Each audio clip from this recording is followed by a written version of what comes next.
तो लोगों का आना जाना लगा रहा और उनके आने का मकसद सिर्फ रामीन वाले मामले की टो लेनी थी। अब सोचो मेरे फराज का क्या हाल होगा। अरे जो दोस्त उसे पूरा साल ना मिले वो रामीन का किस्सा सुनने चले आए। तमाशा बन गया हूं, किसी से नजर मिलाकर बात नहीं कर सकता हूं। और ये अखबार वाले ये तो नमक मिर्च छिड़क कर खबर लगाते हैं। हद है कि कितने लोग तो अखबार साथ लेकर आए सिर्फ चस्का लेने के लिए। सादिक और आबदा अगर जिंदा होते ना तो जीते जी मर जाते। उनका आगे पीछे मर जाना भी अल्लाह की तरफ से कोई बेहतरी थी। सही कह रही हैं आपा फराज को तो बुलाएं, उससे पूछें कि तलाक वाला क्या मामला है। भला ऐसे खड़े खड़े क्या कोई रिश्ते खत्म हो जाते हैं? अरे ऐसे गलीज और घटिया सवाल पूछते हुए मुझे अपने बेटे से शर्म आएगी। अच्छा होता कि मैं मर जाती। सादिक और आबदा को कम से कम दुनिया के सामने जलील तो ना होना पड़ा ना। इज्जत से चले गए। क्या कर रही थी? क्यों कर रही थी ऐसा? घर जल्दी आओ प्लीज, मुझे मर जाने दे। क्यों कर रही थी? मुझे मर जाने। मैं सबके लिए ताना बन गई, तमाशा बन के रह गई हूँ। प्लीज मुझे मर जाने दे। क्यों मर जाना चाहती हो? तुम्हारा क्या कसूर है? क्या कसूर है? क्या किया तुमने? अरे बेटा ठीक तो कह रही है अम्मा। अगर ऐसा करोगी ना तो तुम्हारे झूठ को भी सही समझेंगे लोग। कहेंगे शर्म के मारे मरना चाह रही थी। तुम्हें किसी को यकीन दिलवाने की जरूरत नहीं है। ऐसा काम मत करो। नहीं करो रानी, अल्लाह की वास्ते वैसा मत करो। नानी प्लीज मुझे मर जाने। मैं किसको यकीन दिलाऊंगी? कोई जरूरत नहीं है तुम्हें किसी को यकीन दिलाने की। सबको यकीन है तुम बेकसूर हो। कोई कसूर नहीं है तुम्हारा। ये लो पानी पियो। बैठो बैठो बेटा, बस अभी करना है ना। पानी पिलाओ। ये लो पानी पियो। पी लो मेरा बेटा, एक घूंट पी लो। मेरा बच्चा एक घूंट पी लो। अम्मा इसे पानी पिलाएं।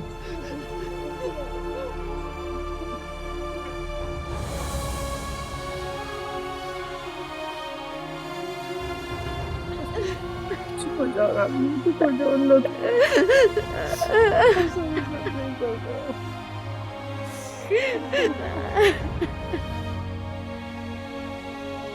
ये क्या तमाशा बना के रखा हुआ है तुम लोगों ने? मैं सिर्फ एक दिन छुट्टी कर लूं तो ऑफिस के तमाम लोग हाथ पे हाथ रख के बैठ जाते हैं। क्या मुफ्त की तनख्वाह ले रहे हो मुझसे? सर सिर्फ मैंने ही छुट्टी की थी, बाकी सब तो काम पे आ रहे थे सर। आपने क्यों छुट्टी की थी, बता सकते हैं आप मुझे? सर मैंने अपना मसला आपको बताया तो था। मेरी बीवी से झगड़ा हुआ है और वो झूठ बोल रही है कि मैंने उसे तलाक दे दी है। अच्छा, जब तुमने ऐसा कुछ किया ही नहीं है तो वो क्यों झूठ बोल रही है?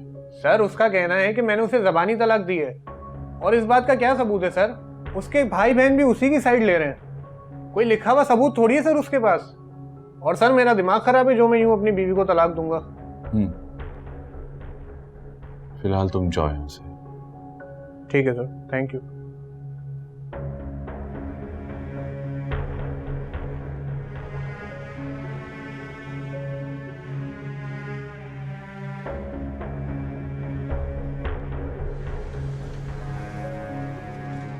सर उसका कहना है कि मैंने उसे ज़बानी तलाक दी है। और इस बात का क्या सबूत है सर? उसके भाई बहन भी उसी की साइड ले रहे हैं। कोई लिखा हुआ सबूत थोड़ी है सर उसके पास।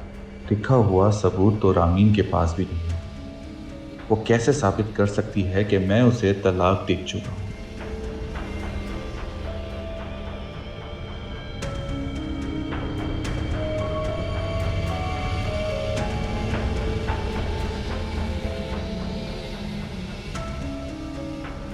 हेलो। हाँ हमें यहाँ वहाँ लेके जाए भाई अपने पास। अब चलो ठीक है। और हाँ सुनो, फरा की तरफ भी चली जाना। अल्लाह हाफिज। अम्मा वैसे तुम्हारा भी जवाब नहीं। कभी यहाँ रहने की बात करती और कभी यहाँ से जाने की। अरे रह तो मैं इसलिए रही थी कि अजहर से तुम्हारा रिश्ता मांगना था। वैसे यहाँ रहने का मेरा कोई इरादा नहीं है। अच्छा खैर, रहने की बात छोड़ो। ये बताओ, ये रामीन के मरने का क्या किस्सा है? अच्छा खासा मर रही थी, मरने देती, करने देती खुदकुशी, बचा क्यों लिया? अरे मैं क्यों बचाऊंगी? बचाती है मेरी जूती। वो तो अम्मा आ गई। अल्लाह भला करे अम्मा का। अगर अम्मा ना आती तो कयामत आ जाती। और मेरी तो बड़ी बदनामी होती। लोग कहते हैं कि एक बहू जल के मर गई और एक बहू लटक के। अरे बेटा मैं जैसी भी हूँ, लेकिन अपने बच्चों का घर आबाद देखकर मेरा दिल बहुत खुश होता है।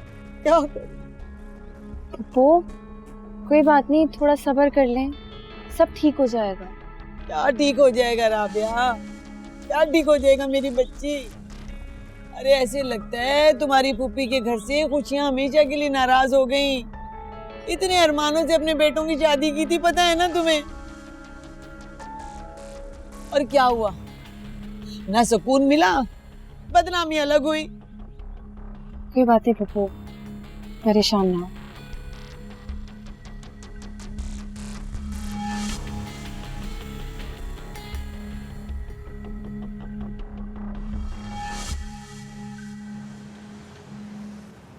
मैंने आज तुम्हें वकील के ऑफिस के बाहर देखा था।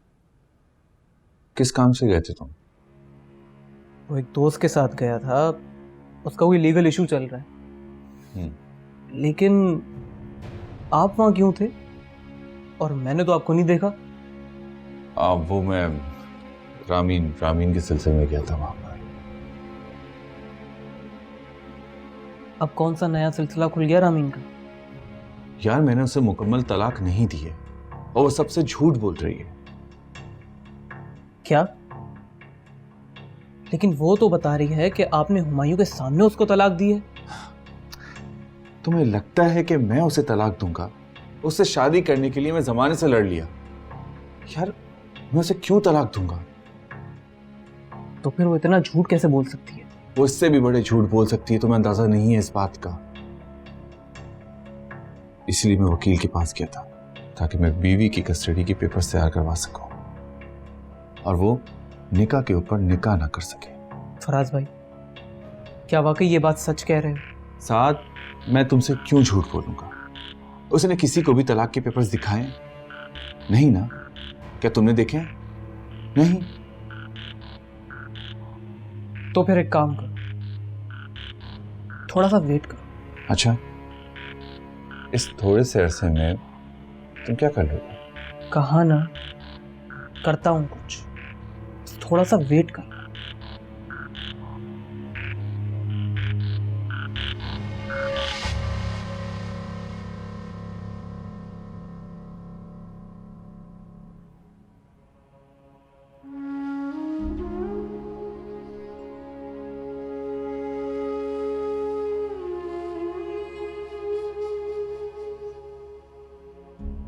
क्या बात है रामीन, तुम इस तरह यहाँ उदास क्यों बैठी हुई हो? सब खैरियत तो है ना बेटा? जी ममानी, सब ठीक है। मैं नोटिस कर रही हूँ तुम किसी से बातचीत नहीं करती, बिल्कुल अलग थलग बैठती हो। सबके साथ बैठा करो, बोला करो बेटा, दिल का बोझ हल्का होता है। हाँ तो मेरी सारी जिंदगी हल्की हो गई,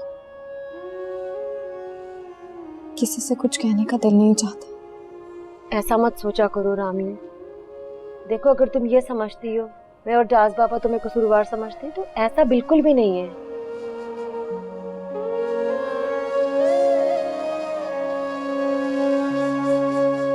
रामीन,